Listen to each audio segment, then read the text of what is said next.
chăng lúc này em có một người thế thay,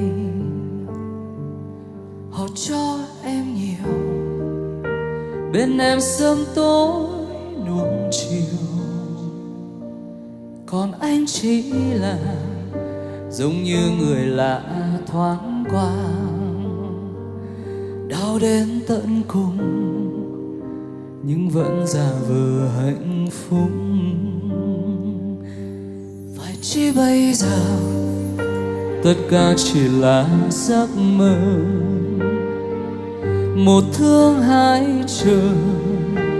anh đi em cũng không ngờ, đành ôm kỷ niệm cô đơn mình anh với đêm.